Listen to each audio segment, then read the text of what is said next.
Bom dia a todos, que a paz de nosso Senhor e Salvador Jesus Cristo esteja contigo, meu irmão e minha irmã. A mensagem de hoje tem como tema Como vencer o desânimo.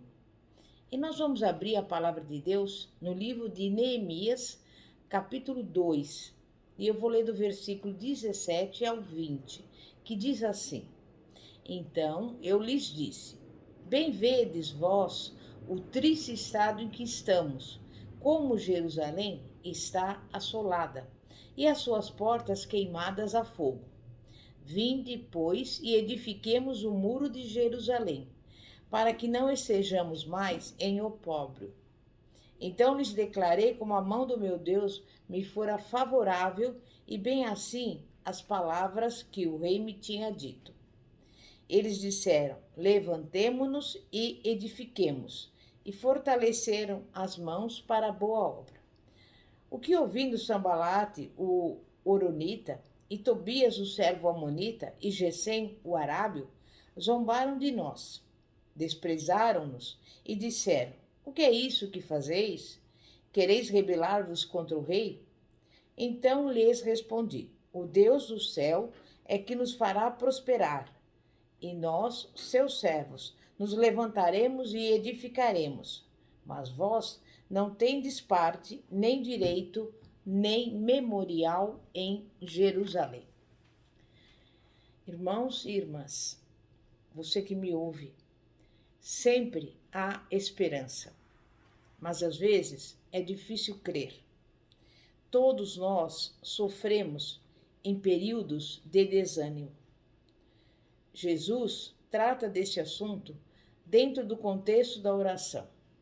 Está escrito, Lucas 18, versículo 1. Então Jesus contou aos seus discípulos uma parábola para mostrar-lhes que eles deveriam orar sempre e nunca desanimar. Nações inteiras podem perder a esperança. Isso aconteceu, por exemplo, com Israel e Judá, quando foram invadidas pelos inimigos. Os babilônios destruíram a cidade santa de Jerusalém, saquearam suas glórias e levaram seu povo, como escravos, para uma terra distante. Parecia que o povo escolhido de Deus havia perdido tudo: a terra, o orgulho, a identidade de nação eleita para um destino especial, pois agora os filhos de Deus estavam dispersos pelas nações. Esses foram os tempos mais difíceis, tempos de lamentação, de lágrimas e silêncio. Mas sempre há esperança. Quando Ciro, o persa, chegou ao poder, permitiu que os exilados judeus voltassem para a terra deles. Na época em que os primeiros judeus retornaram e o templo foi reconstruído, temos os exemplos do sacerdote Esdras e do administrador Neemias. Esdras era o sacerdote dos desesperançados e Neemias o reconstrutor dos sonhos fracassados.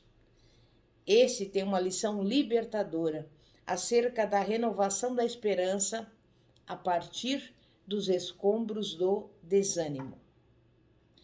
Como sabemos, Neemias chegou diante de uma situação caótica, mas reanimou a comunidade e começou imediatamente a operação de reconstrução. Com os muros em ruínas, o povo de Israel não podia se dar ao luxo de dormir em paz. Assaltantes das províncias vizinhas atacavam à noite e deixavam os israelitas desanimados e temerosos. Os israelitas estavam sob constantes ataques de todos os lados. Sambalá e os samaritanos pelo norte, Tobias e os amonitas pelo leste, Gesem e os árabes pelo sul e os asdoditas pelo oeste. Em Neemias 4:8, vemos que todos esses fizeram uma espécie de aliança do mal para pressionar os trabalhadores empenhados na construção e usavam as armas do medo e do desânimo. Mas Deus fortaleceu Neemias de uma forma poderosa e dia após dia o trabalho avançava. Na metade do caminho surgiu uma nova onda de desânimo por rumores acerca de saqueadores e destruição. Neemias percebeu que precisava lidar com a mentalidade do seu povo, através de princípios que até hoje não mudaram. Primeiro houve a fadiga. O projeto de reconstrução exigia 52 dias de trabalho pesado. Com um mês de trabalho, os trabalhadores haviam concluído a metade. A fadiga os derrotava. Quando a energia diminui, o mesmo acontece com a coragem. E com certeza todos nós já passamos por isso. Trabalhar nos finais de semana, limpar a casa o dia inteiro, depois de ajudar os filhos na lição de casa, por exemplo. Durante certo tempo você resiste, todavia, mais cedo ou mais tarde, suas limitações te derrubam. E quando você excede os seus limites, começa a ficar irritado, tenso e melancólico. Esse é o momento em que Satanás ataca. E foi exatamente o que ocorreu em Jerusalém. O povo estava fatigado, desanimado e frustrado. O versículo 10 do capítulo 4 de Neemias mostra que os israelitas se frustraram com o interminável entulho de construção. No final do dia, quase desfaleciam de exaustão, e na manhã seguinte, quando voltavam ao trabalho, parecia que nada havia sido feito. Era como se os escombros tivessem vida própria e se multiplicassem. Os judeus estavam esgotados. Não conseguiam imaginar a cidade reluzente, porque eles só viam escombros. Também Neemias 4,10 ensina que os trabalhadores já não tinham mais força e havia ainda muito entulho. Por nós mesmos, não conseguiremos reconstruir o muro. Eles achavam. Os israelitas deixaram a construção e declararam o seu fracasso. Isso é uma boa ideia até, disseram, mas já estamos nisso há um mês e não aguentamos mais. O discurso negativo, irmãos, é contagioso e contamina toda uma comunidade. Quando as coisas não vão bem, começamos a acreditar nas mentiras do inimigo e murmuramos. Por exemplo, não consegui fazer nada, sou um fracasso. Os trabalhadores já estavam cansados e também ele ainda tinha os vizinhos que os ameaçavam de morte. Nada como uma palavra negativa para atrapalhar o trabalho do povo de Deus. Talvez as palavras amargas de outras pessoas, por exemplo, no seu local de trabalho, na sua casa, na sua vizinhança, estejam lhe corroendo o espírito. Quem sabe, a pessoa se divertindo com seu medo, até deixá-lo desanimado. Mas nós precisamos reagir ao desânimo. Em primeiro lugar, clame ao Senhor. A maioria das pessoas espera esgotar todas as alternativas para depois apelar a Deus como último recurso. Mas quando começar o desânimo, aproxime-se do Senhor e peça que lhe ajude a ordenar os problemas. Mas por que será que a nossa reação imediata à adversidade é desistir? Nós sabemos que as pessoas muitas vezes abandonam a igreja, largam o emprego, desistem do casamento ou do relacionamento. Tudo porque encontraram o previsível período de desânimo.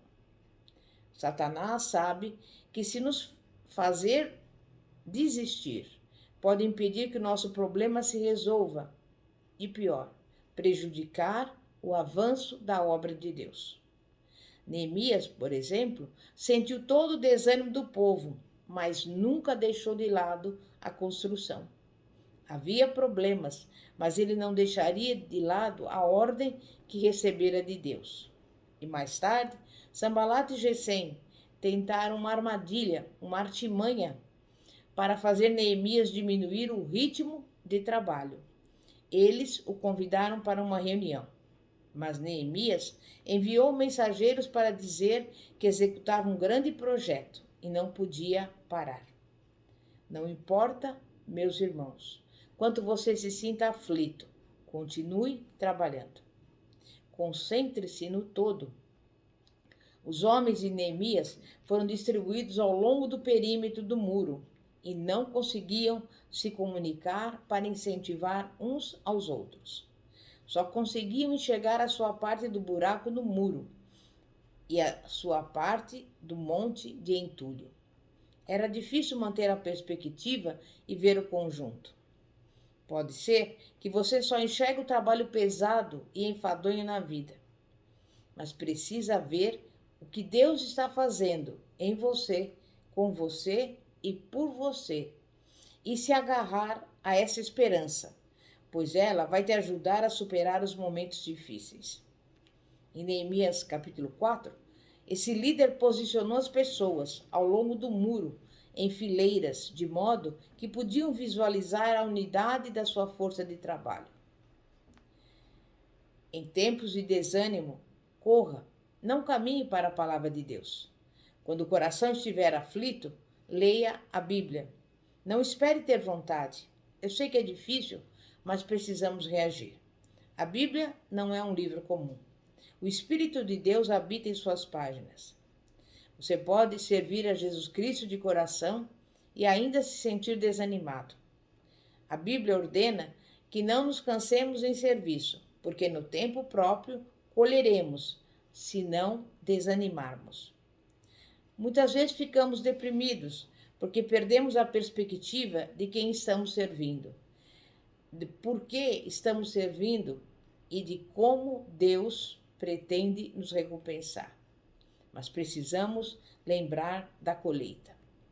No capítulo 4 de Neemias, podemos ver pessoas ajudando umas às outras. Os desgarrados de Neemias uniram-se para formar uma equipe e no compromisso de concluir a obra. Alguns eram carregadores, outros guardas, outros construtores e todos eram combatentes. No final dessa passagem, vemos que eles ficaram acordados a noite toda.